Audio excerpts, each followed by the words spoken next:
All right, this is the fourth episode of Writer's Block.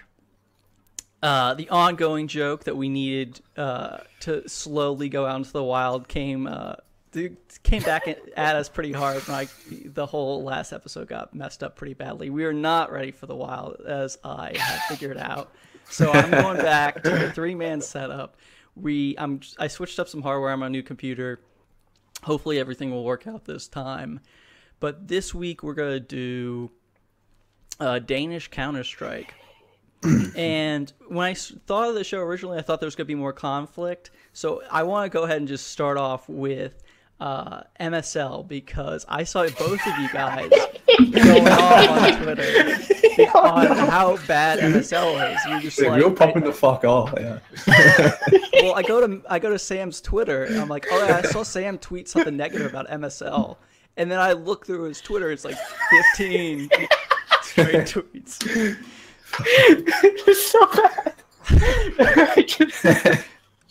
Because I talked to him because I'm running a piece on why MSL shit, and I was like talking to Sam, like, oh, maybe Sam might have something to say, and then I think I might have opened the floodgates for like a statistical fucking roast on MSL.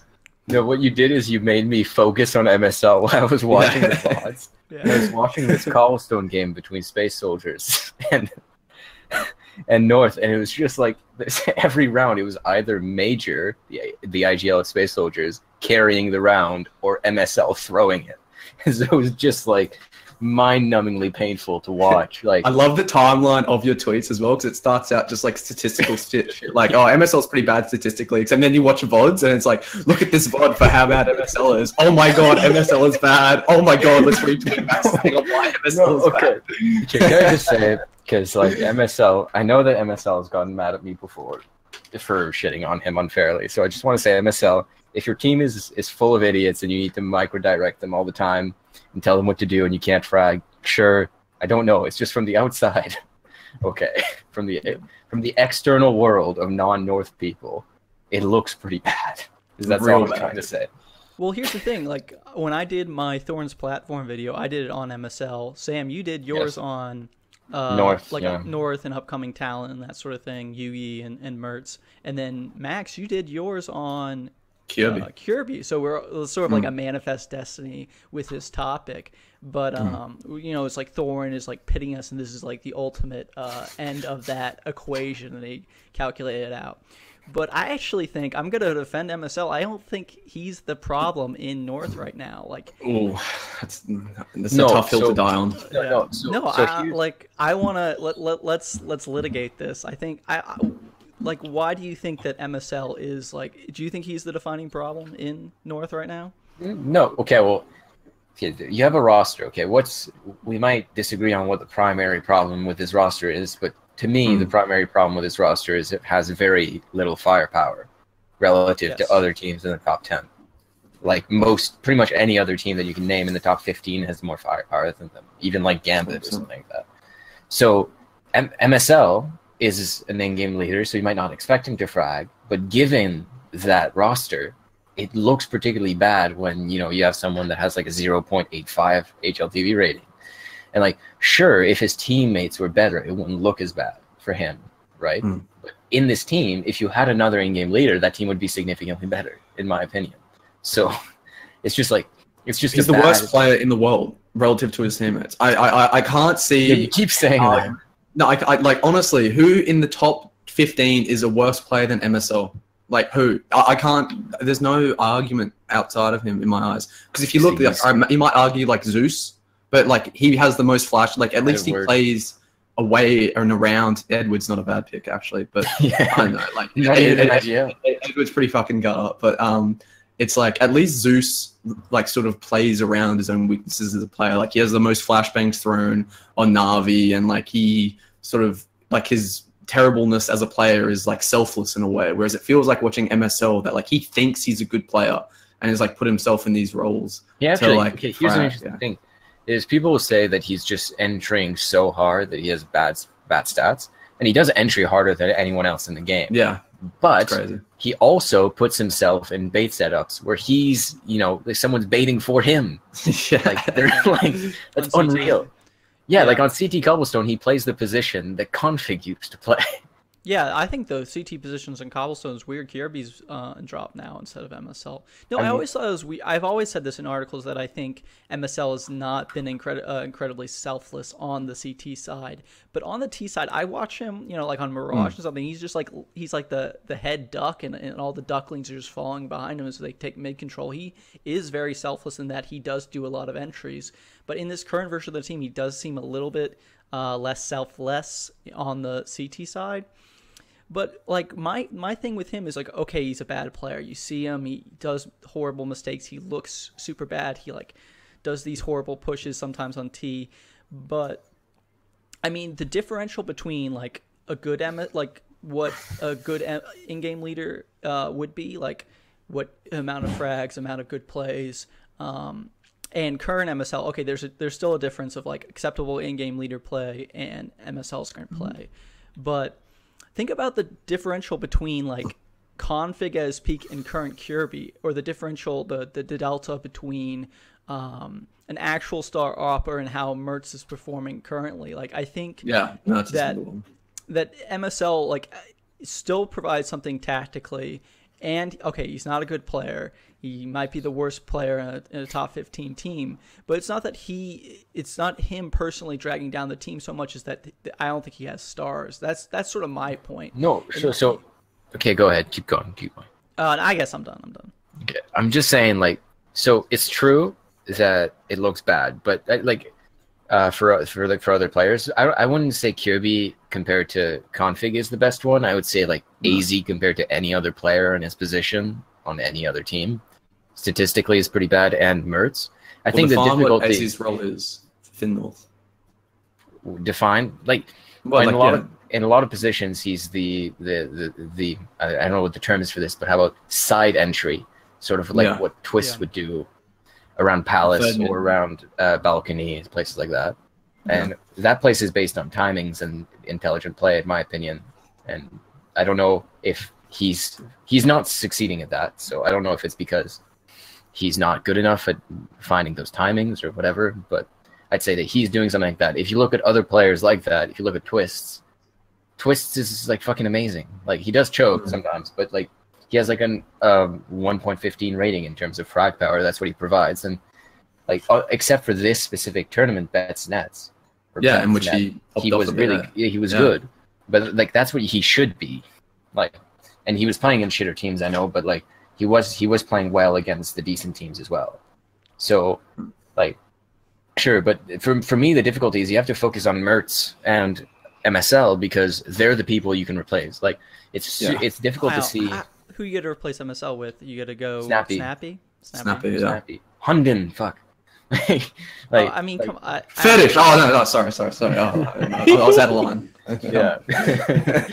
but Snappy, but seriously, like Snappy's a good in-game leader. He can frag significantly better, like, or just go international. But like if you want to go and stay in Denmark, there's a player right there who seems to be a perfectly serviceable in-game leader who can frag like way more. He's a way better entry player.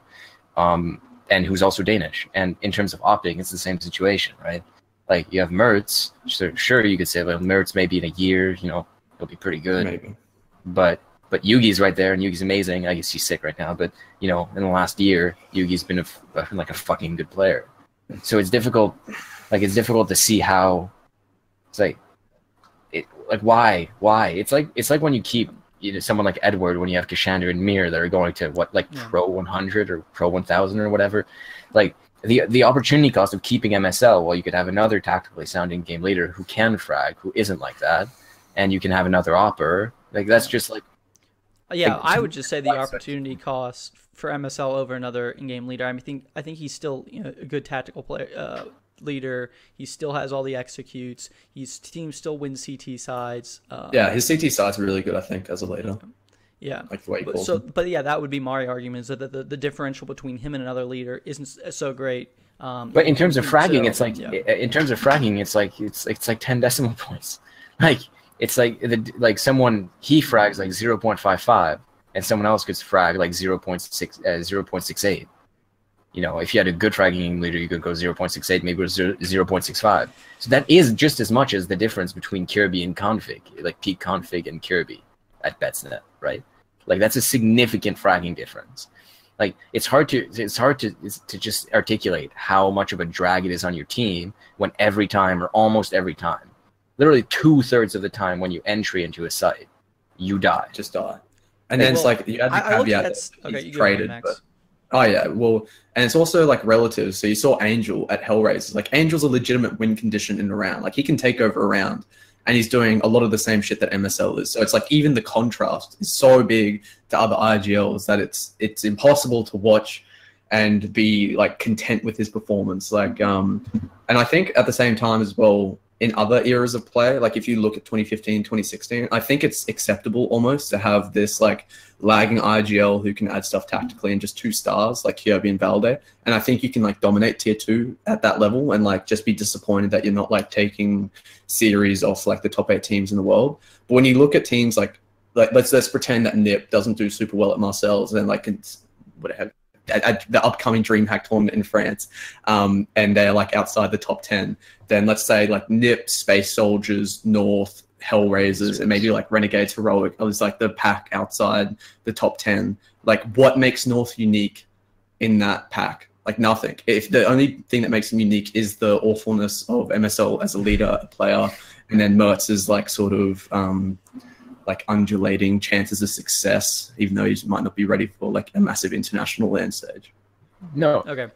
I'll cut off the MSL section here, but let's go to the bigger story of Danish Counter-Strike, because in say the beginning of 2017, you saw this crazy period where Astralis was the #1 team in the world, North was a solid top 6, top 8 team. Then actually outside the top 8, you actually had Heroic right there with Gambit as being the best like team outside that top 8, or threatening to be the top team out of that top 8. So it was like 3 teams out of the maybe top 12 look like Danish teams. And now we've seen sort of a slide where Astralis, I mean, we sort of struggled last time we did an episode to put Astralis in the top 4 because we just had, you know, their more recent success has been online.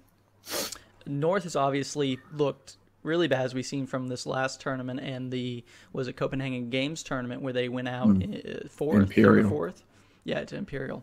And then Heroic has really just not been anywhere since we saw them at E-League. I haven't been following them at all. I haven't seen them at any tournaments. So I mean, it seems like there's just enough. Okay, maybe let's start it this way. Why do you think Astralis went off, and then why do you think North went off? Let's start with Astralis. Like, why do you think they fell off? Like, do you want Max? What do you think about Astralis? You know, declining from the summer of 2017, going through that sort of post-August player break period into the E-League major.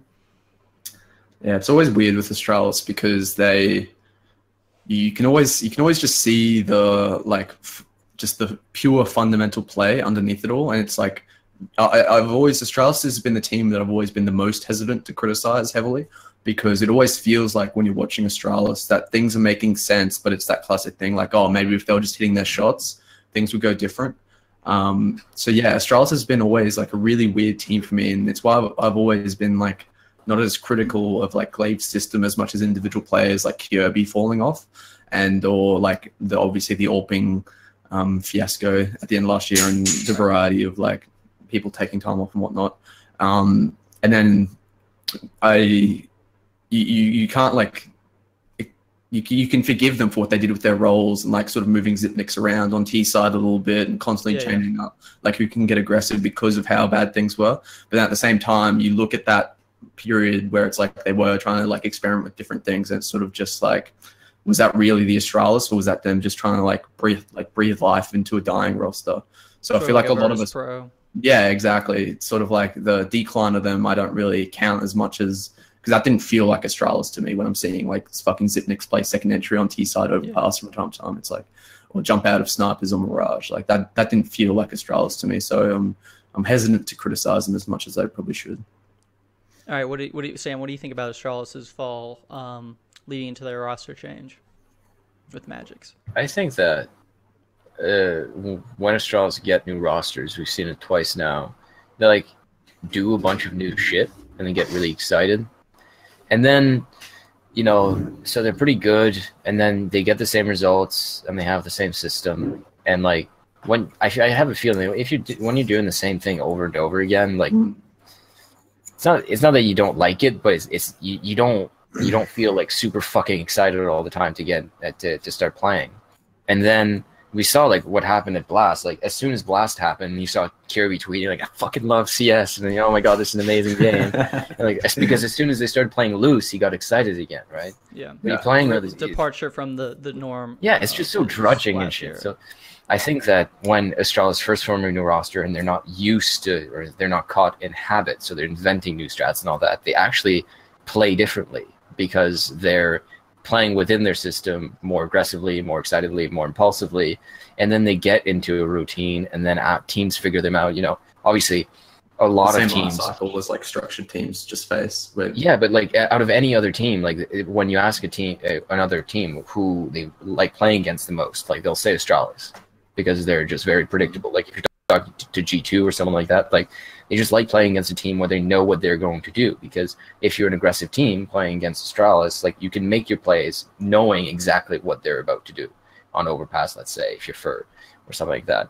So Astralis, I don't think they're super good at inventing new things with the same roster. At least it seems like I haven't seen like a second burst out of that ever. I don't think I've ever seen any iteration of that core where they didn't make a roster move and suddenly had a heightened form. So it seems like the roster move is sufficient for them to go back to the drawing board, remake roles and stuff like that. But it should also be said that like Astralis were early on, that old Astralis lineup were benefiting very much from Device being an amazing opper and Kirby being an amazing entry. And when that sort of faded, when both their forms faded, they lost a bit of their luster, especially when FaZe came along and were just better individually. Like that's why I was critical of Kirby, because it's like without him just like being that volatile force that can switch things up, they do, as you're saying, like feel a bit bland and like just sort of going through the like just habits of a system. Yeah. So I think that's the going. My postmortem on Astralis was I think it's weird that they never went back to Nuke, because you saw them at the beginning of 2017 adopt Nuke as they had to face Virtus Pro. They played those 3 best-of-3s versus them, E-League Major, DreamHack Masters Las Vegas, and the E-League Clash for Cash. They sort of adopting Nuke, and they're even first picking in some series. And then all of a sudden, about Sydney, they just stopped playing it unless someone like FaZe would pick it into them. And I thought it was sort of this route where they could surprise teams, because just no one plays Nuke outside of G2 and that any of the relevant teams back then. It was only G2. Then Mouse Sports sort of picked it up, and then going into the end of 2017. Didn't Heroic play it, or am I? I mean, by Sydney they really weren't. I don't think they attended a big land after Katowice. Katowice was the last sort of big showing. So that would sort of be my point to point out. But what do you think about North? I mean, we all sort of did our video with Thorin. What do you think, Sam, on North? What would, like, after the fact, what do you think the biggest factor is in the decline of that team going into 2018? Well, going into 2018, I'll cite the interview I did with Rugga for Rivalry. I think I hope that's Rivalry, otherwise that's awkward.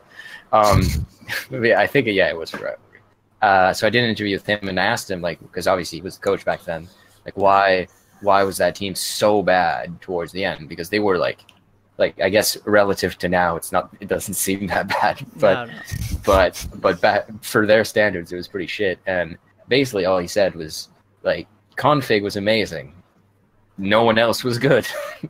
and it's kind of true when you have Cajun B. What about MSL, dude? No, when you have Cajun B, and Valde was playing poorly at that time. Like, he he was all right. I don't think. I mean, poor to what he's been showing to the level he's been showing recently. When he first started playing with North, he was doing very well, especially on maps like Cobblestone, and he's still very good on Cobblestone now. But like, he had a while, and I guess everyone did, but like Valde had a while where he wasn't converting kills. Like, at least to the rate that a normal player of his caliber would. So like he was playing below his level. Cajun B was Cajun B, AZ was AZ, and MSL was MSL. Like it's just like such a like it just wasn't a good roster, and so it's a mediocre salad. Yeah, just reeked of mediocre. Well, I think the answer for North is that with that roster, they overperformed at first, like when they got second at Malmo and stuff like that. Like I think that I forget who they played at that tournament, but in terms of actual like just placing in a final at a top tournament, like that was just a massive overperformance from them. Well, as I was saying to you, Sam, like North have won only 2 big series on LAN. Like that's it. Like since like they were the North, Dignitas roster became North, they have won 2 big series. They beat Liquid at like Epicenter, and they beat SK at like in the group stages or something. It might have been Malmo, but it's like they've had only 2 big series wins on LAN against teams like of their level, of their like expected level, which we say like maybe like 6th to 8th teams in the world or above their level. So I think there's the side that just has like been so mediocre for so long. Like it's exceptional. I mean, they did make a lot of playoffs in 2017, as I pointed out in my article about North. It was like 8 of 12 or something, 8 of 14 playoffs at Big Lambs in 2017. I think, like, my theory was that they were going best of ones because they wouldn't go to these maps where they're questionable, like Mirage, where they thought they were good but they weren't actually good. They'd actually go to more of a middle map, and that sort of plays into their strength, where MSL had sort of this weird pick and ban phase where you picked Mirage or Cobblestone every single time, right? And I mean, Cobblestone was a good pick for them. Now it's not, but late 2017 it was, and Mirage was just very... there's just a lot more good Mirage teams than the North. So that's what I mean. That's probably what I would point out with them. Like, I don't think I think they were like a top 8 team. They could, like, if you make the playoffs every time, you're like in the top 8. But I think lack of series wins is definitely a problem with them. I can't remember who they beat to get into the finals of that EPL, because it was G2 Didn't they just get straight into the semis? And they like skipped the... Who did? Well, they couldn't have gone straight to the finals. Like, who they beat in the semifinals? They beat Liquid. Liquid in the semifinals? Yeah, over. They beat them on Nuke and Nuke and Mirage. Except that was the like weak Liquid. Oh yeah, Stanislaw, like before the burst of form after bloody Malmo. Right. But yeah, I mean, they didn't have a lot of good series wins. I think they were more of a best of one team. They sort of petered off at the end, but I think Config dipped a bit. He wasn't like a superstar level player anymore. He was just a good player. And then we talked about sort of the mediocrity in the middle of that team. And also Magic's leaving. Yeah. Oh yeah, Magic's leaving. I mean, Magic's for Valde, I don't think is that. I called it a lateral change in my. I don't think so. Like, I think that in terms of actual like firepower, like Magic is superior to most players. Like stylistically.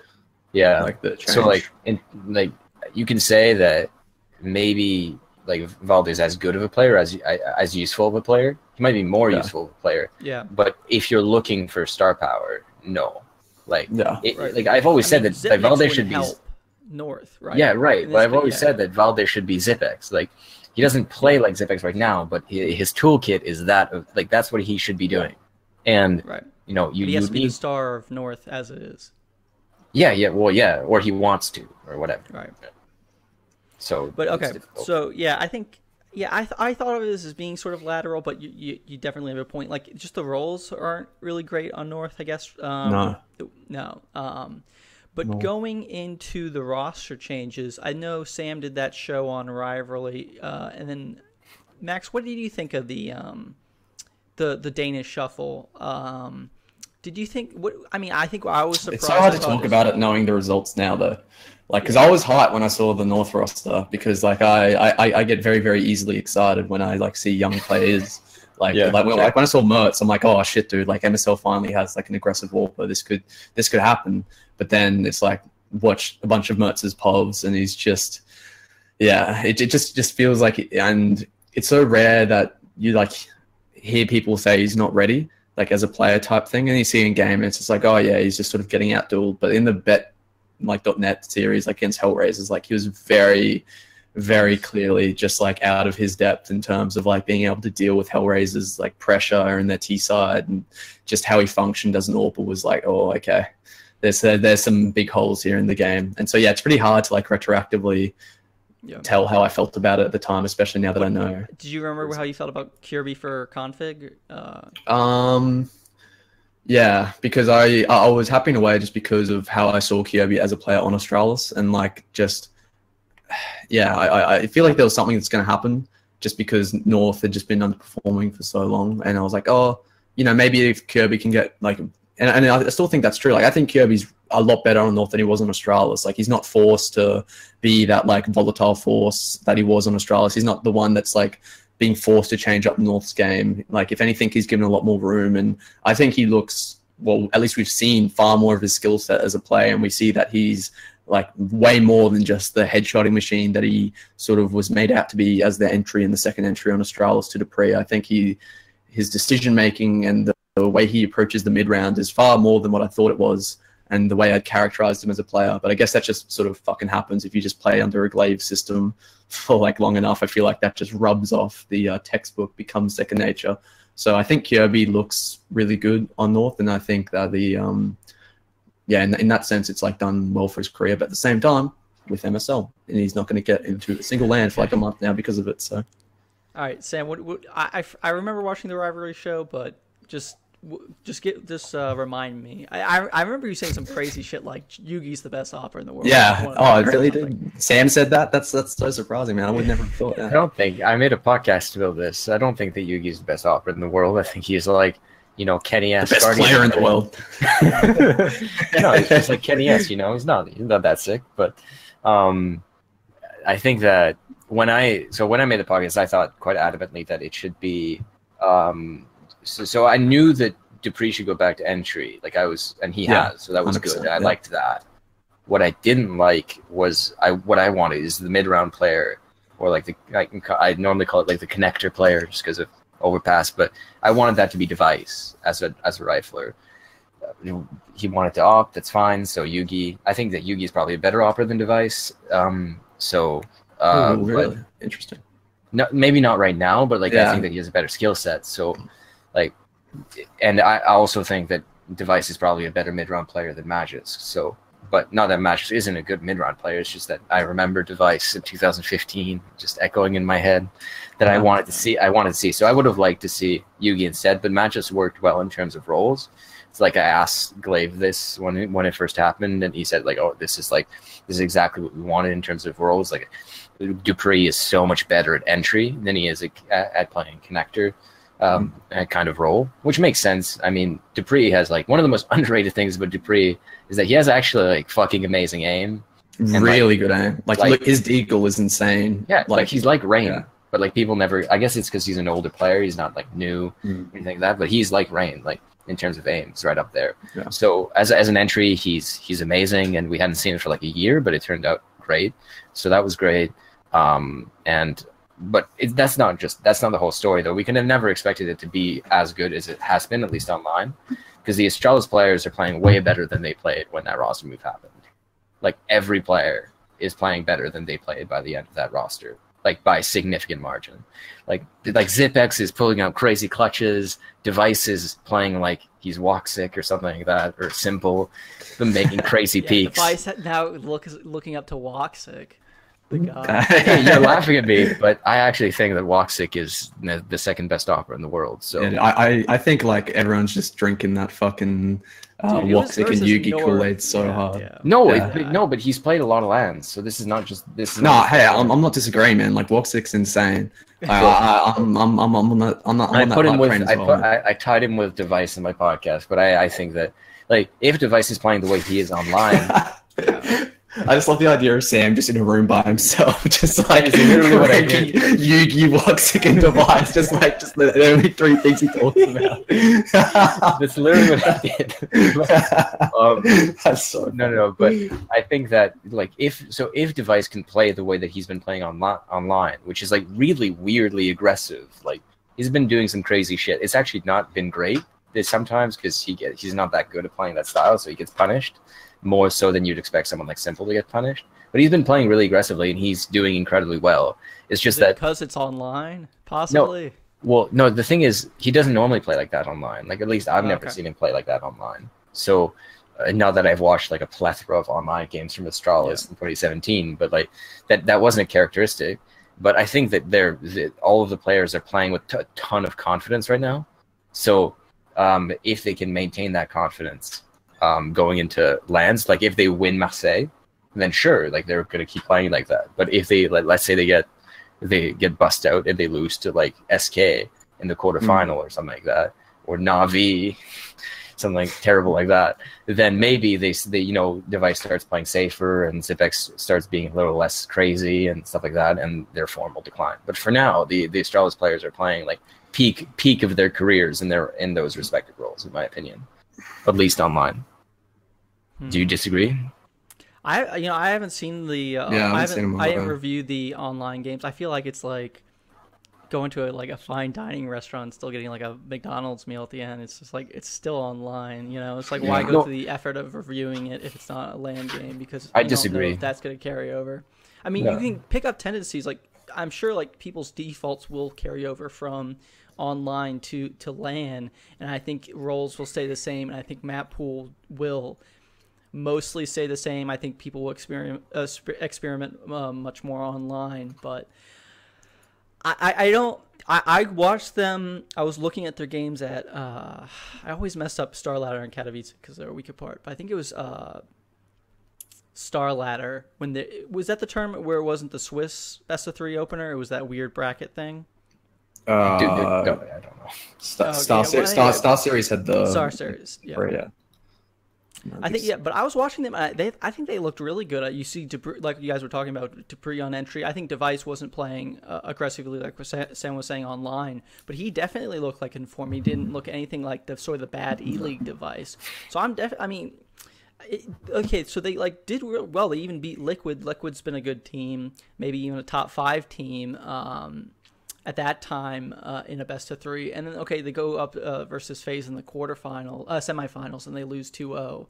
But I mean, FaZe is still pretty good. I think it was a pretty good performance at that tournament. I think Astralis definitely looked really solid. What do you do you think so what is the expectation going into Marseille or Marcel just say that DreamHack tournament in France, and then Sam doesn't have to fucking cringe so hard that his face goes off. No, I wouldn't be ashamed in front of anyone else, but yeah. I think so. I'm going to be bold, but I think that they should be disappointed if they don't win. Fuck, man. Yeah, and here's the reason why. So, or how about this? Or lose in the final to Mouse Sports, or lose to Mouse Sports at whatever point they may meet them, whatever. But so in their group, they have Liquid, Space Soldiers, and Gambit in their groups. So they're definitely topping their groups. Well, who knows with Liquid? But the point I'm making, I just did the top 20 global rankings with Dust today for power rankings, and I didn't put them first because they've only played online games, but Astralis, all the other good teams have made roster moves, significantly. They're that cuts both ways. Yeah, exactly. No, sure, but they're weird, bad roster moves. A lot of them. So exist on FaZe. Get the fuck out of my face. Maybe that works, but that's a significant downgrade. And if they play them, they should be able to beat that team. And I don't know, Astralis and FaZe have had ever since Sydney last year. No, Astralis I think lost every single meeting between. No, sure, they have a weird. They have a weird thing, but I'm saying that if they should expect to beat. If they don't lose that, they should be disappointed and sad and heartbroken and cry and whatnot. And if they lose to SK, contest Astralis would be Simple 1v9ing them or Mouse Sports. I see that as the two biggest things. Even if Simple goes ham, I don't think they should lose that match.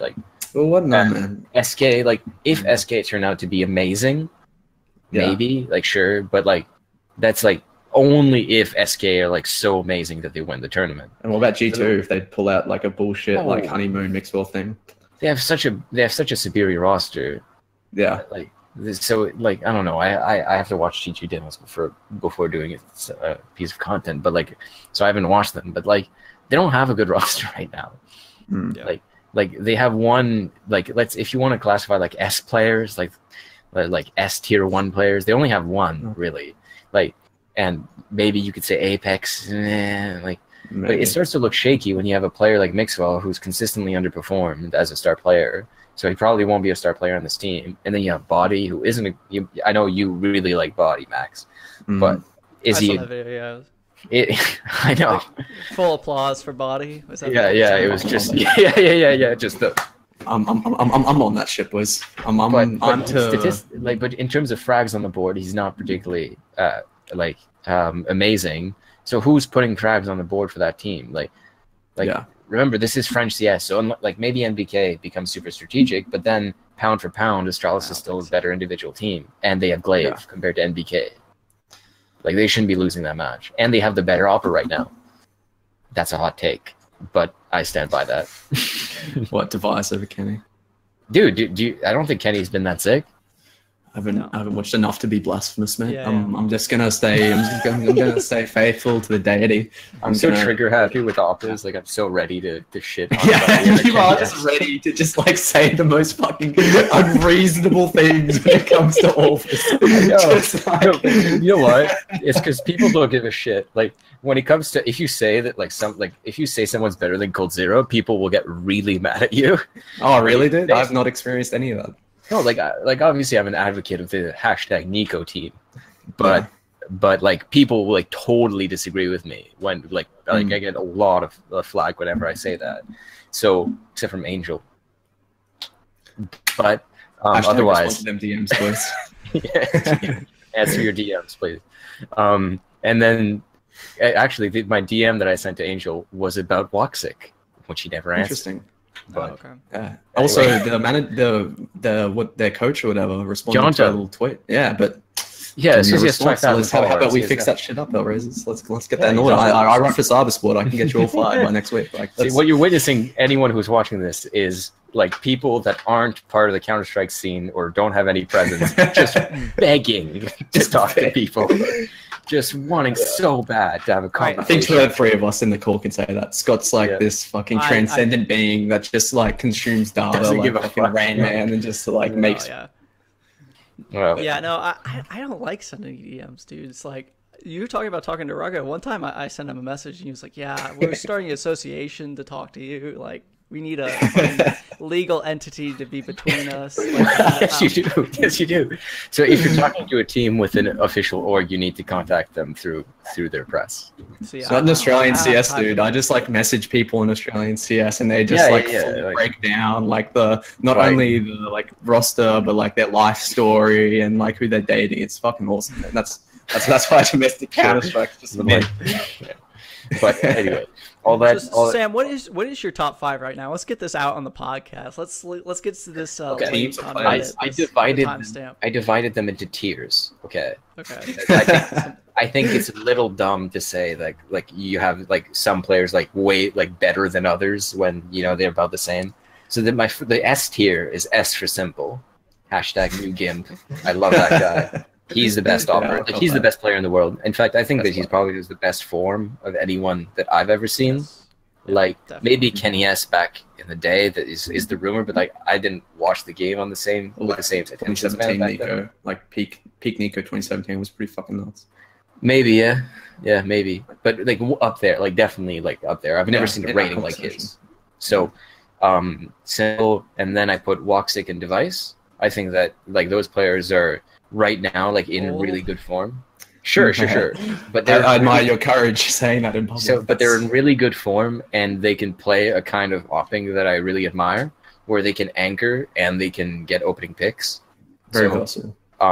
That kind of versatility is something that I've grown to appreciate in oppers. Like oppers that can anchor bomb site and just bleed out kills. Like just like like retreat one angle, and like Kenny S is probably probably the best of all time at doing things like this. So you're thinking cash B for Boxik, like B sudden cash?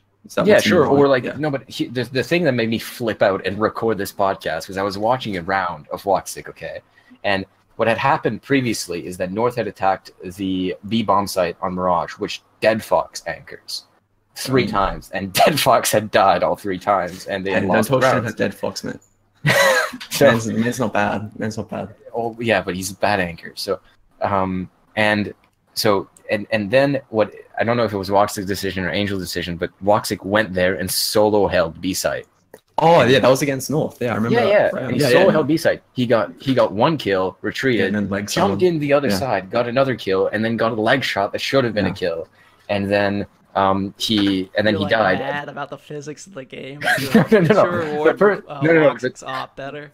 No, but like he hit the shot. It's just the person jumped, so it was a nice play by the person who jumped. But fucking loser decided to jump out of the way. I believe that was MSL who jumped, and then Sam was just like, "Fucking to Twitter, boys." But he hit the leg, and then he almost got a shot on someone else, but he died. But by the time he died, someone else could trade that kill. So effectively, his death cost 3 kills and 1 leg shot. And that's just the kind, and that shouldn't have happened. That was a big round. Like I think that was. Yeah, it was one of the last rounds of the match. Yeah. And it's the kind of thing that only like superstar oppers can do, because it's just it's so hard to op under pressure. Well, then why do you put Oscar in that like talk then? Because he's done similar shit for Mouse. So you remember how this was tier 1? Now I have this new category. You won't expect tier 2. Okay. Dude. I think he's implying that he thinks that like Boxik wrecking North, who's super bad right now, maybe isn't on the same level as Oscar, who's wrecking the best. Yeah, just like shitting on Guardian. So I explained this. I talk about him at length. So the other tier is Oscar as in between the two, and then you have Guardian and Kenny S. So Guardian and Kenny S are like players that could be in tier 1, but like they aren't just because they're not in great form right now, but they could easily be. And then I put Yugi 3-4, like just like, or 2-3, sorry, just because he's injured and we haven't seen him online for a while. But the reason I put Oscar there is because Oscar has a really weird tendency to just ghost like quite often. And so he's such an independent player. Like I feel like he just is a separate entity to the calling structure of Mouse, and will just do his own thing. Sure, but like he can like have maps where he has 5 frags, and like any player can have maps where they have 5 frags, but he has like a lot of maps. And there's a guy on Twitter, you might not like this podcast, but called AZesque. Right. Oh yeah. That guy. Yeah. You might not like this podcast because we just shat on North for a while. just for like a solid 30 minutes. Yeah. But what he used to say like months ago when Mouse wasn't top team is like I would praise Oscar, like because Oscar is like the best, or after Simple, the best aggressive opera in the world right now. And I would be like, oh, look at this fucking crazy guy, and I was like, yo, look at he chokes a lot. And so I started paying attention to whether or not he chokes, and he doesn't choke. Like it's not specific to finals or late round situations, but he does have halves where he has like 1 or 2 frags. Yeah. And to me, part of investing an AWP into a player, you really have to be consistent, because what happens when, let's say you have an entry fragger, or like let's say someone like Config when he was a lurker who just pushes B apps and dies like once, like sure that shit happens. But what if he had instead of an AK, he had an AWP that cost twice as much, or almost twice as much? Like that's like a significant investment that you're just losing. And when you have a player that isn't playing well, like semi-regularly, it's just sort of I don't know, it's just you lose so much of your team, not just in terms of you lose a member, but you lose a significant portion of your economy, because you're not going to stop buying the off for him. And it was a similar criticism that people had of Chris J, by the way, when he used to op, right? Is that Chris J, and he continues to be, but now he doesn't need to do it. But he's a super streaky player. 30 while calling as entering. Like, right, but often he doesn't, right? And often he doesn't, and that's okay because of his role in the team. He doesn't need to be like one of the best entry fraggers in the world every map, right? But Oscar, if you're going to call him one of the best operators in the world, does have to do that. And I don't think he does. Like I still think that he's a great player, and I think he's very useful on mouse. But I'm not ready to compare him to players like Device and Boxik, who are the epitome of consistency. And then when you put like Nitro in that situation, because he's a really interesting player for me to try and pin down, and I've not been able to successfully like figure out a characterization or a categorization of him. Whenever it's the weirdest thing, like I've watched like a few maps of Liquid, and whenever I watch him, he opts like once or twice. So yeah, they're like that 5 rifle setup bullshit. That like he doesn't opt sort of doing. Yeah, he doesn't opt that much, and like sometimes like NAF will opt, or I think Twist opts as well. So it's not like the most consistent like thing in the world. So it's difficult for me to get a grasp on what exactly he is as an opera. The rounds I've seen him on. What about Fallen? Because I remember distinctly not too long ago that you were riding that fucking Fallen train pretty hard. I said that. I think you guys both told me that Fallen was as good as Guardian last episode or two ago. Yeah, I still stand by that. Like, what my big thing was, I thought Fallen's not quite in the same form, but maybe historically. Right. Well, my argument, historically, I put Guardian above Fallen. Yeah, right. Just hard carried Na'Vi for like 2 years. But yeah. My argument was that Fallen was the best opera of 2017. So that's where like you can say like Guardian was like better at some points, but like right now, I don't know what Fallen's in good form. Like it's just that when a team is really bad, and you can't buy ops. Can't buy ops every round. No, that's true. But like when a team is really bad and you're not like a superstar, you just don't get noticed. Like even if you're fragging, like it's just your team's losing. Like what's so exceptional about players like Nico and Simple on teams is that it's a miracle that they're getting noticed and are able to have an impact on a dead team. But like when we're watching SK, or when we were watching that SK team, all we could, like we made a podcast about, like all we could focus on the fact that they're losing these games. Like why the fuck are they losing these games?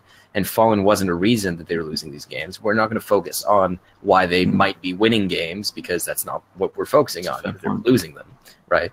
So I don't know how good Fallen is right now. I haven't watched his demos. He might be around the same level as Guardian and Kenny S. Like they're just like fuck that shit. What about Boxik, boys? Like that's where it's at, man. Boxik is amazing. I wasn't super impressed. I think he definitely has good rounds there. But okay, first it's versus a bunch of teams who I don't think are. No, but you need to realize like he's played 4 lands now. No, I agree with you, Sam. Just like I know I'm like joking around. Like I think Boxik. I think Boxik he's good, an exceptional player. Like I wouldn't say he's the best AWPer in the world, but he's a pretty fucking good player. I mean, I think he could be. Yeah, he could maybe take a step up. But first of all, Hellraisers isn't gonna get that many chances because I just don't think they're gonna get into that many playoffs. Well, they didn't even qualify for Marseille. Well, that tournament in France that DreamHack is hosting. No, I don't think they get it because they lost. Maybe if it goes to a better team, then we can maybe get him in that conversation. But I just I'm just not comfortable yet. I mean, I feel like it's like a bit jumping the gun. In all fairness, it's if you just like objectively looked, like if you ignored the opposition and just saw like what he can achieve in a round as a player, like it's absurd. It's absurd. Like it's not even as much like discrediting to North, but just like what he can do mechanically and the confidence he has. Just because I'm writing a piece on the Hellraisers, and it's like the versatility of Boxik is absolutely insane for a team that's like not as man for man skilled as the rest of their sort of peers. Like he can no scope like 2 people close and then like close out the round. You know what I mean? Like he can open up a round, close, and that versatility is something that sort of like I think transcends opposition in a lot of ways. Yeah, and he's also played top tournaments. Like I just want to know, like he did play in V4 and he did play in Star Series. So, like he hasn't just played against Valiants and whatever the fuck. Yeah. He beat FaZe. I mean, but that's when he looked super sick. No, he looked sick the whole time. Like he's had this team. This was a pedestrian tournament. I mean, I'm not sure I watched all those games. He's averaging a 1.24 HLTV rating on LAN. Like, and can we also while talking about? Can we talk about Izza for a little bit, dude? Izza's like low key a fucking gun. Like I was incredibly impressed with how he played at both V4 and Bet.net. Like really impressed. What I kept noticing is that he has like I've never really it's rare that I notice this in a player because I'm not that smart, but it's like he has really sick spray control or spray transfer. Like he's just so hyped. Like, were you watching the player cams? Like every single time, he's just like, "Fuck yeah!" Just like hitting the table, and MSL's just there, like, "Okay, do you guys want to do like an execute?" There's like this Jordan, just fucking spraying down 4 people. Like, yeah. He's an interesting player. But anyway, the reason we're talking about Hellraisers is because unlike North, they're not depressing. I was about to cut it back to North. I mean, okay, so we're talking about oppers. It's an easy transition because I think you were really excited about Mertz. I think you were talking about who was a better opper coming up from Denmark, Mertz or Yugi. But your argument for why Mertz could go to North instead of Yugi is because he was on the academy team, and that might be easier financially. So before we enter like the he just gets paid in Adidas sneakers, man. He doesn't even get paid in cash. Before we enter the full spin zone, Max, what do you think of Mertz as a player? What were your expectations for him going into North? Well, going in, I just wanted him to be a Yugi, like just to be that aggressive force that MSL could finally look towards. Because when like config leaves your team, that's a massive fucking hole on T side that needs to be filled, and it cannot be filled by MSL like dying.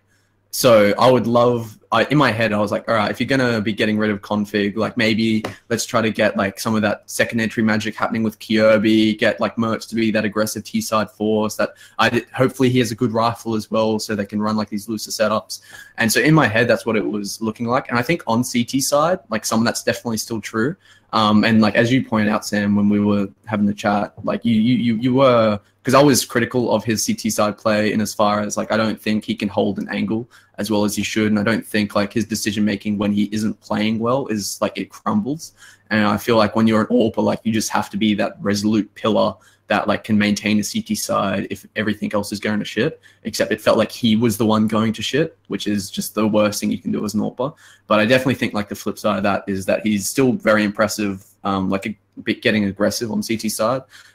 For such a young player, it looks like he feels very confident, like taking like apps peaks on Inferno against like top tier defaults. But I think on T side, he definitely isn't having that like explosive complementary force that that North needs big time, which makes players like MSL stand out even more.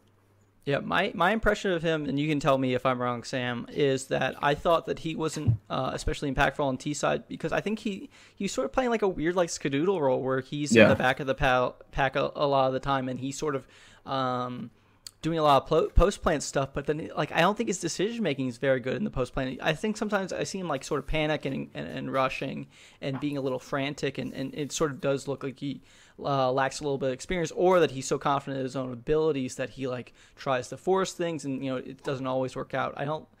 My impression of him watching the most recent LAN from North was that he was like all right, that he wasn't an especially good player, that he wasn't like a hype player that like was gonna be a star opper, but someone maybe better than Cajun B, had potential. That's an interesting argument. Is he better than Cajun B? No, yeah, because I think like because I think at least Cajun B was like tenable.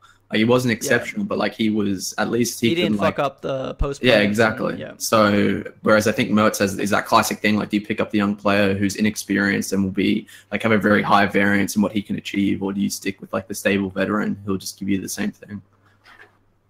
Yeah. So the first thing is there seem to be like two ways of using an opera on T side. Like using an opera on T side is such an elusive thing. Like it so rarely works out. It's depending on the map as well. Yeah, the first thing you can do is you can try to use it as sort of an entry thing. Yeah, that can work decently if you're like someone like Simple maybe. Try to find opening picks for your team. But the other thing you can do is, or the other thing you can do is try to, the op is not generally a particularly good clutching thing, but some players can clutch really well with the AWP. Like Boxik, boys. Let's talk about Boxik. Or, let's give a credit to someone that's less exciting, Guardian. Guardian is amazing clutching op. So players like that, it makes sense to give them it makes sense to give them the op and let them play passively. The thing with players like Mertz is that their entire advantage is like the only thing that Mertz has got going for him is that he has testicular fortitude, And if you're not, that should be the name of the podcast. Yeah. Mertz Testicular Fortitude. But I'll write it down. but like he has balls, and it's because it's not like he's particularly good at hitting shots, in my opinion. Mm-hmm. Like I think he's like, this is why I was really hesitant to say that they should pick him up over Cajun B when we were recording the podcast. I still think now, if you ask me, would you rather have Cajun B or him? Like I think Mertz, just because in the future he might be more, and they might be more willing to remove him than they were Cajun B, right? But to get you, but like I think that he misses like a lot of shots that he really should hit. Like during aggressive peaks, during passive peaks, like holding arch, like it's just like so many shots that, and not even just in pressure situations. Like he just doesn't seem like, it almost feels like he isn't focused. Like I'm not saying that he's lazy or anything like that, but that's kind of how it feels. Almost like he's getting lazy with the shot.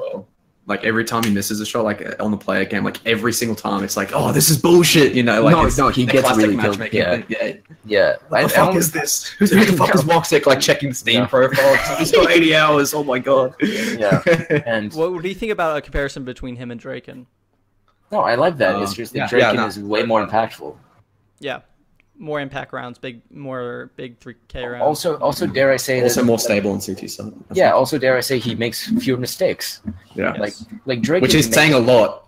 Yeah. Because like Dracon doesn't, at least from my experience watching Dracon, like he doesn't make that many mistakes. It's just that he makes really stupid decisions sometimes. No, I think the difference is that like Dracon misses like a lot of sitters and shit, and like that's a classic meme, which I think people overblow so much because there's just been like a couple of really high profile like Twitch clips that have emerged. No, actually, I think it's pretty like. I think there's truth to it. No, there's definitely truth to it because there can't be like 4 clips of him whiffing 3 shots and it not be like some type of like pattern. But I think like Dracon is just a far more like solid AWPer. Like I don't see Dracon like dramatically mispositioning just because he's panicking in the moment. You know, I feel like he's far more calm under pressure. No, in fact, I think that the problem with Dracon is that he, unlike Mertz, he actually is super cocky. Yeah, and he just thinks he could do shit that he just can't do. Yeah.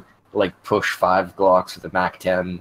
Like through Ivy, like shit like that. It's just stupid shit that he tries to pull off that he just can't do. But he just generally gets more frags and he can get more out of the AWP than Mertz can. Both in opening. There's also there's more justification for Dracon doing that when you have like his teammates. You know, like I don't want Mertz to be dying every round when he's like a key element of their game. Like I feel like Dracon's a far more like disposable piece in a round for Nip. Like I feel like Nip have so many more safety nets around Dracon. Yeah. No, I'd agree with that. I mean, it would be better. Nip would be a better team if he could, but given their current level, that's saying, yeah. But no, I like the comparison. It's just I think that he's just a worse version. I think he's a less smart, less arrogant, which is a good thing. Less arrogant, but also currently less smart thing. Yeah. And so to me, he looked like a player because he had a really good rating when he was on North Academy. Like he was fragging out of his mind. Like he was. And did he have one tournament like DreamHack winner 2017, where he was really sick on North Academy? No, he had many tournaments. I think there was another small LAN. Yeah, there was some other LANs for sure. He had and online and something I didn't watch. No, but North Academy was like it was like a mediocre team with mediocre. They weren't a good team, and Mertz was dominating. And the way that when I watched him, the reason I was so hesitant is because when I watched him, it just felt like he was taking shots that would get him killed other times. Like he's not that fast. He's not that accurate. He doesn't he's not particularly tight. Like mechanically, he doesn't seem like the kind of operator, unlike Dracon. Like that works a lot of the time as well, especially if there's especially when you're not taking the time, you're just fucking wide peeking motherfuckers, just like taking those super brash shots. It's like that catches so many people off guard. Like no, he totally does that. Like he used to do that very often. He still does it. It just he gets traded. Like you see him run through out of window into underpass, trying to kill the lurker in apartments, and he'll just get one tapped at this level. Right? Sort of like what Twist and Disco Doppler did in like fucking there's like lower tier Godsent games where they just do the most like fucking unreasonable shit, except just because it's like they have nothing to lose because of how shit they are as a team and they're playing against like mediocre opposition. And it just like occasionally works, gets clipped, and then everyone's like, oh, fucking Disco Doppler God. Cool, man. I don't think anyone's saying that, except for his Brahamic beard, which is just so it's so majestic. But otherwise, no. But All right, but what do you? So definitely some areas of improvement could be had on North. I feel like So, but it's weird. Like I was saying at the beginning of the podcast, if you think at the beginning of 2017, like there's enough talent in Denmark for them to be like to have like a really sick second team and maybe have like a pretty good third team. But so maybe this is a question like, what would be the ideal dream team for Denmark? Would it be the current Astralis? Would you switch in Valde right now for no? Because I think no. Yeah, that's an interesting Magic's. Magic's is maybe another replacement. Maybe Max first. You can well, see, I know what Sam's gonna say because for like North, the obvious thing is like bring Snappy and Yugi on board, like right, like switch out Mertz and MSL, bring So Snappy and Yugi. we need to veto. And then maybe like you need to veto personality issues, obviously, but like that would be that remove AC, bring in Gade, just because Gade might be better. Switch out AZ for Modi, like why not? Oh yeah, no, Modi's a good one. I mean they would still not be a great team, but like, so it's essentially just heroic, but with Kyobi and Valdo. Yeah. Instead of Rubino and Nico and Astralis Rubino. be your number one team be, Sam? This Astralis team, like you don't think there's there's no way to improve the current Astralis? No, like 100% way, like because there could be potential things like maybe like if you switch out like fucking like device for Yugi, you know, like maybe shit gets crazy and they can like upset teams better. Or maybe like I think maybe a Sam idea would be to put Yugi and device on the same team. Yeah, and have Boxik coach the Alping section or some shit. No, but like to move device over to rifle and then. I think that's definitely a Sam idea. That's definitely a Sam idea. Yeah. But I think at this point, device is currently playing at a level that is high enough to justify him staying on the op. For example, at the level he's playing now, I don't think that he would be better as a rifler. But at the level he was playing late 2017, I definitely do. So I don't see a reason to remove him right now. And Magisk is like steadily improving on this roster, it seems. Like I don't think he's going to be the third player on that team that gets like 0.8 kills per round like every tournament, because Dupree and Device are already doing that. But he is a solid player on this team, and you can't replace him. Like there's no player that you could imagine being better than, at least in the Danish scene, being better at their role than any of these players right now. Like name one. I'm like thinking, do I agree with it or do I not? Like it's tough because, I mean, config seems you could slot config in and then make Dupree slot back like when Kirby came in. But I think that Magisk is better in that role than Dupree was. Okay. Hot take, maybe someone disagrees with that. Dupree wasn't sick for most of 2017. It was only the last half bit, little quarter bit. He was pretty good, but he wasn't amazing. Yeah. Like but I think that not that good, man. Like you know what I mean? It's like it's hard. Yeah. It's like that SK thing. Like it's. I just don't think that Dupree is the kind of player that finds soft spots in the opponent's default as a connected player and kind of feels his way out and finds a kill. Like I don't think he's Fur, or I don't think he's Rain or someone like that. And like that's what he might play those positions, but just not as aggressively. But like as a he Dupree is more of a hard entry. Like Fur is not really an entry. Fur is like a connector player that just plays really aggressive. He's super aggressive. Yeah, he takes duels and takes risks. Yeah, and he just which often results in opening kills. Yeah, he just finds weird like holes, little soft spots, and like a famous player that does that too is Apex. He just does it on CT side instead. But like Fur does that, and you can imagine Magisk doing that, but like you can't. At least I can't imagine Dupree doing that just because he didn't do it for like a year. And also, that's not his role within the team. Like it's not like Glaive. I don't think it's like Dupree. Just feel that, like walk out this connector smoke and see if you can find entry. Yeah. No, I mean they're definitely going for like an execute or like the late round rotation thing where they like surprise on the other side. Right. But the thing is, dependent on the mid. I think that Magisk is as good at doing like a steady connector role, and then on CT side, I think he's probably a better player. So, Oh no, Magis on CT side is nuts. That's where I rate him the most. Like I was watching a bunch of his games when he was on North, playing against FaZe, and just like he can do some like ridiculous shit on CT side against like some of the best T entries in the world, man. Like he's and his rating doesn't look that high right now. I think partially because they're some of their most played maps like Overpass are like he plays A site with Device. Their Overpass right now is like all about Device. Like it's totally not about Magis, which it can be. Like if you look at old VODs of him on Optic and North, you know that Magis is an amazing Overpass player.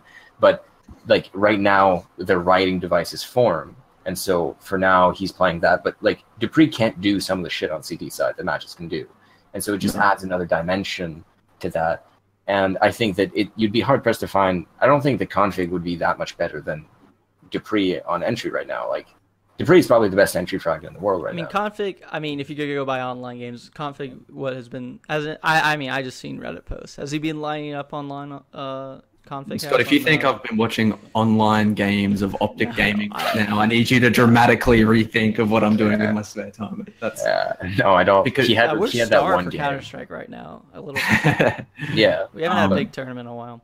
No. But I like watching these shitter teams. So my idea for North, right? Because obviously the personality things with Heroic is an issue, and so I think realistically something North could do is go down the mouse sports route, which is just like get MSL off the team, and then like maybe you can kick Mertz off or whatever, bring in like a stud Danish young aimer who can actually entry frag, and then get Kyobi or Valde to do like the fucking Chris J thing where they're just like calling a really basic Valde executes. Probably. Yeah, and then you like people forget they have Ave as their coach, who's like I didn't watch 1.6, but you know people say like he's the best tactical mind like in CS history type thing. So it's he does look like a wizard, so he does, man. So who's to say that he can't like just do the LMBT thing, just follow the mouse sports route, because that's it's viable, it's tenable. The thing is like it's hard to imagine like they just need like Denmark needs riflers, and like the thing with mouse sports is that they have Sunny and Rops, right? That's what they. But you're telling me Valde can't be Rops, and then you get like I think Rops might be. Yeah. That's tough. The Sunny roll's tough, man, because Sunny is like low key so important. I think that Sunny is a special kind of player that like you can't like. It's just like. But here's the thing: I don't think the talent's that sick in the Danish team to go. No, well, that's what I mean. Like that's the problem in the Danish team. They just need one more rifler. They just need Sunny, and then they have a great second best team. Who's the Fragsters people? Didn't they like go fucking ham? They're like 16. Yeah. They're really young. Who they beat? They beat Gambit. They beat VP. They beat VP twice. Jesus. Oh Jesus, that's crazy. They beat VP on Nuke. So Q Pasha biceps. Yeah, tweet. That's crazy. Yeah, oh yeah. Did you see the tweet like comparing Pasha to the fucking 16-year-old kid? It's like their photos and Pasha's just like jacked as hell with like a cap, and there's this like awkward kid, except he's like dropping 35. Yeah, that one's depressing. But anyway. But why not like Modi? Like why not like some of these fucking like other Nordic players? Like I feel like there's talent there. Like I don't buy that there's no talent in Denmark. Like if you can source Boxik and Izza, you're telling me that North, with all the resources they have, can't source someone that like is as good as Sunny. Like I just don't think that's. But they can probably find someone who isn't in Denmark. Like, and there probably is someone in Denmark that we just don't know about. Like I don't know. Just get HS. Oh, shut your mouth. That's a tenable. Like that's I'm on HS as a player. Oh, okay. I'm not. But just for like. It's not like actually I shouldn't talk shit about him because he was really nice to me when I talked to him, but it's just like a thing where we just talk about how our DMs are going. Just like a group chat of like, yeah, man, Emerson was really mean to me on Twitter today, but like Boxik complimented my new haircut. So no, but like what I mean is that like he seemed like because I'm going to comment on his personality, so I want to say like. He seems. Don't compliment on his gameplay. Like he's an exceptional player. He seems like a nice guy, but apparently in Optic there were issues with him in terms of his temperament, and he just was aloof apparently, and just not really that into the game. Like I don't know. Oh, really? A player on that Optic lineup wasn't that into the game. How surprised! And since then, no, but he seems to be like. It sounds like he was the beginning of that happening. Right. Like, and since then, I don't know if you saw that tweet, but like he was like, "Oh, I'm gonna make a new international team, looking for an org," and then he said, "Oh, fuck." MSL is loving this guy. Yeah, and he was like, no, and he was like, "Fuck this, everyone's letting me down," or something like that. Yeah. And then finally, like 2 months later, he forms a team with Fox, with Innocent, like no, no. So, like just like the most toxic team ever, where like they blamed everyone else that they're all together. So it just, I don't know. He just seems like a bit of a downer, like a Debbie Downer kind of player, and like that's not necessarily a bad thing. Like I think that if you have a charming in-game leader who can, if you have Fallen psyching you up and all that, like maybe that's fine. But like it's not like MSL. HS, Lowell, and Innocent, right? Lowell's probably the best player on that team. Hot take. Oh, no, dude. I honestly like when Optic did that switch of roles where HS became the entry fragger. He was like probably the best player on that team outside Magisk, like straight up. Because I was no down now. Careful. Hey, this is you've said some outrageous things in the last hour. Me saying HS was like maybe the second best player on late 2017 Optic. Who was on that roster? Freiburg. Freiburg. Yeah. Okay, Alu because Mixwell was garbage, absolute garbage on that Optic roster. He did nothing. Maybe Alu was. Okay, maybe HS. Alu was mediocre as well. Look, Alu's gone to Ents, mate. Like that should tell you the who would be super good on North. Alu would be good on North, man. Like what, replacing him for Mertz? Alu and MSL on one team would be.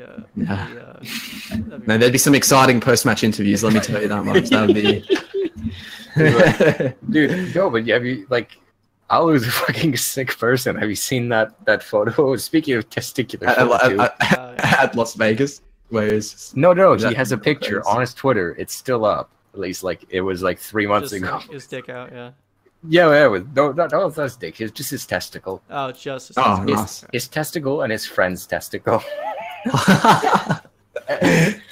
Like it's just so unreal. So he's a cool guy. But no, I actually think seriously that he would be good on this team because he's a consistent operator who actually can frag more than someone like Cajun B can. And his rifles is good as well. Yeah, like we need to remember that like FaZe did make a ton of top twos with him in their roster. Like he's not. Like that's the crazy thing. FaZe was like the second best team in the world with. It's almost like they were just as good with the old roster. Yeah. It's and no one should flame me. Please stop.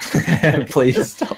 Yeah. But I mean, I'm of the opinion now that FaZe was just really sick for like what 2 3 tournaments. Weeks. Yeah, 2 tournaments, like 3 weeks when no one had their map pool figured out. They're like those old FaZe where like you could play Overpass and Inferno and Mirage. Them. Yeah, but then they like would win Inferno, Mirage, and Overpass every game. But like Astralis would pick Overpass into them, which was horrible. Yeah. And then when people like learned to play, Train and Nuke and stuff against, well, not really Nuke because no one plays Nuke, but other maps, Train, Cash. But my suggestion when I wrote that article on FaZe was that they pick up Cash, and they actually did, and that sort of carried them through this sort of weaker period. We'll see how they turn out with Exist. That's sort of weird. But I have a hot take on this second team for Denmark. Oh my god. I actually think like the old North lineup might be the best second team you could get. What with Cajun? Like what? Cajun? Which North lineup? Well, Yugi Cajun, over Magisk. Maybe Yugi over Cajun. Magic's. So it'd be what, Magic's MSL instead of and Def and maybe this whole theory was pretty horrible. Yeah, Magic's instead of AZ, and then I keep MSL, but you guys are super down on him. Like I don't think he's that bad. Like I think he looks really bad. He isn't. He has rounds. He isn't so bad. But he still like gets kills. He has. So I think he has like decent crosshair placement. Zonic got kills when he stood in for Astralis. It's true. But like he just can't spray. It's the weirdest thing. Like if his crosshair isn't on the person when headshot percentage on par with that of Zeus, of course. Like same headshot percentage as Zeus, just as the entry fragger for North. Just a big deal. Like I mean, like he does. He has puts himself in, like you pointed out that statistic on Twitter where he like entry frag 10% more of the time than anyone else. He has the same entry percentage as he has the same attempted entries as Fur, except the success rate below seized. Yeah, but I mean, like it's almost to his credit that he's like takes more entries than all the other in-game leaders, and it's like he always takes the super difficult. No. Because you know why? You know why I think that's a bad thing? Because I think that if Glaive thought that that was the best decision, he would do it too. Like I don't think it's Glaive's like a good T-side player. Like people forget that a lot. Like he's not bad as an IGL. There's some places where you're not the one that should be aggressive. Like you need someone with more skill. Like which places that aren't? Let's say you're going on banana and you need to hit that person on coffins, right? That's a fucking hard shot to hit. You have like if there's an upper there, you have one bullet, right? Anywhere on T-side Inferno to entry like that, man. Like where you're going pit or arch, like he's that person's not getting traded. So putting MSL there first is ridiculous. Well, I think MSL doesn't always first entry on and executes. He seems more like the mid-round like leader. He just dies. No. He entries a lot. Like I mean, he enters a fair bit, but I feel like Kirby's doing a lot of the execute entries. But I feel like more like MSL's like the map control kind of guy, where he's sort of leading around in the mid round. Like, but I mean, it's still a fair amount on entries. Like he's like out of in opening attempts, like all the opening attempts. He's the highest player. Highest, yeah. I tagged what's his name? The game will start. And he said oh, this is the highest stat we've got, and he tried to defend MSL saying to be fair, he has the highest trade. He's traded, yeah. Which is fair. I mean, and that would be better if he had a better supporting cast. Like I think, okay, if you want to blame MSL, you could say like, okay, if you want to give credit to MSL, you say, well, he gets traded a lot, and he get traded more if he had a better supporting cast, if he had config instead of Kirby. See, sorry, you go. Let me just finish. But then you could go like again and say, well, that's MSL's fault that they have Kirby and AZ and these sort of guys. He 100%. Thinks he could have resuscitated, but that he hasn't been able to yet. So that's sort of like the arrogance of MSL. But at the same time, to be fair, how much blame do you give MSL for not being able to resuscitate these guys? Shouldn't they be, controlling their own destiny? Shouldn't it be Kirby and AZ that should be to feet to the fire on that one? No, well, here's the thing. To be fair, just to be fair to MSL, I'm not ready to say that it's his fault that Magisk and config needed to be removed. I've never been explained, but we don't know the internal politics. Exactly. From what unless the DM quality is higher than what I've been told from the North organization is that those moves were made for the health of the team. Something happened. Ambiguous response. That's ominous. But some things happened that were just it was just a player was just so toxic or something like that.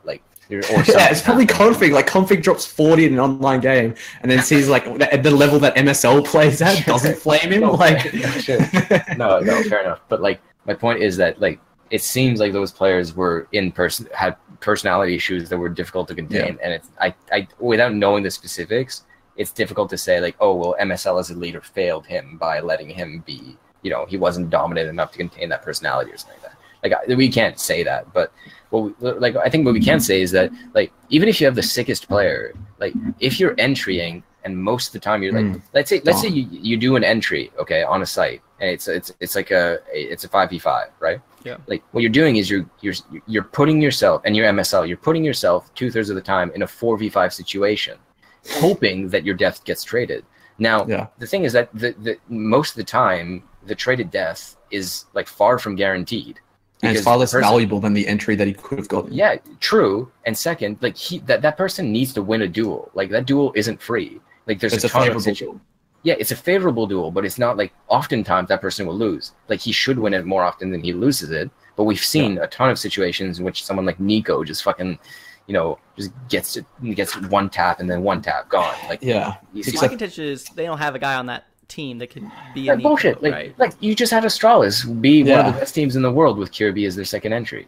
So Kirby is not playing at the same level he was at peak Astralis. And he's not playing the same role. No, he was at this tournament. And AZ was playing peak AZ as well. Yeah, I think that those two players played better than they played for like the last 8 months. I 100% agree. At that tournament. Like Kirby played better than he played. Maybe the only tournament where he was comparable was Blast, and then the major, Elite Major, 2017. Scott, I have a question to ask you. How much more does MSL add tactically to North than like say calling like what does MSL do tactically that like justifies his like really poor individual performance? Because I see North and I'm like, look, they can read CT setups pretty well. Like they have a very good like sort of dynamic CT setup, but like their T side doesn't like blow me away. It's not like I'm looking at it and going, this is like some new next level shit. Like I feel like that's I don't think they're like a super innovative team in that sense, but I think like okay, there's the.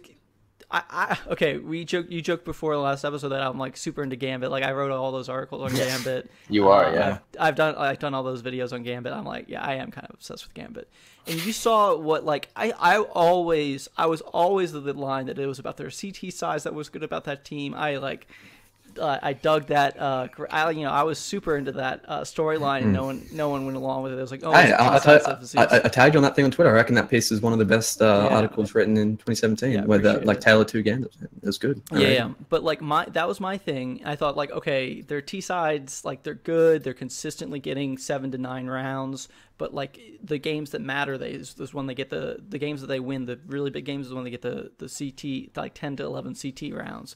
My thing with North is they don't have that CT side. Okay, like, well, and then my point I was going to make is that when Zeus left, I thought they could still have a decent level with the amount of talent on that team. It crumbled, right?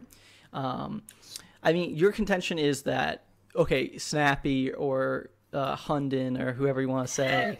Hunden's just a joke. But like, Hey, at this point. But I think they have a repeatable, like, consistent.